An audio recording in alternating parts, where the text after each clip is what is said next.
Bonsoir Louis Alliot, numéro 2 du Front National, en ligne avec nous, en direct sur iTélé, un référendum donc sur le droit et sur les droits et les devoirs des chômeurs. Marine Le Pen, elle propose une république référendaire. Est-ce que vous applaudissez à ce virage du quasi-candidat Nicolas Sarkozy?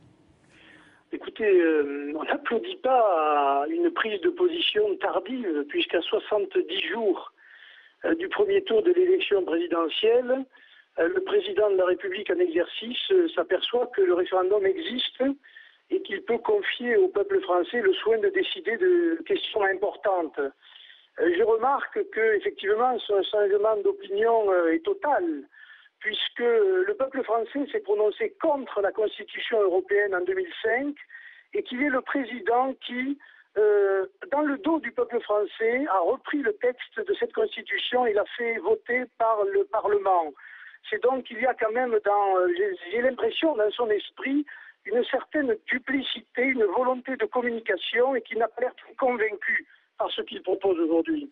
Louis Alliot, dans cet entretien qu'on peut lire dans le Figaro Magazine à partir de demain, Nicolas Sarkozy dit « Un courant politique qui réunit plusieurs millions de citoyens à chaque élection doit pouvoir être représenté à la présidentielle ». Il parle de vous, il parle du Front National. Sur ça, est-ce que vous lui dites bravo, est-ce que vous lui dites merci?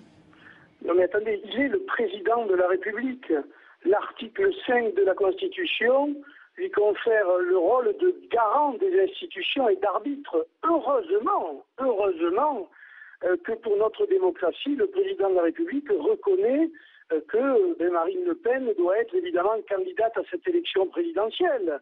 J'espère que cette déclaration publique n'est pas là pour masquer d'autres calculs plus secrets qui verraient des dispositions visant à faire pression sur un certain nombre d'élus pour l'empêcher d'être candidate. Mais je ne le crois pas. Voilà, on va lui prêter sur ce sujet-là, la bonne foi. Et j'en profite, puisque je suis à l'antenne, de demander aux maires de prendre le président de la République au mot et d'apporter leur signature à la candidature de Marine Le Pen, qui n'est pas un soutien, mais qui est simplement de permettre le pluralisme des opinions lors de cette élection présidentielle. Le message est lancé. Merci Louis Alliot d'avoir été en direct avec nous à 18 h sur iTélé.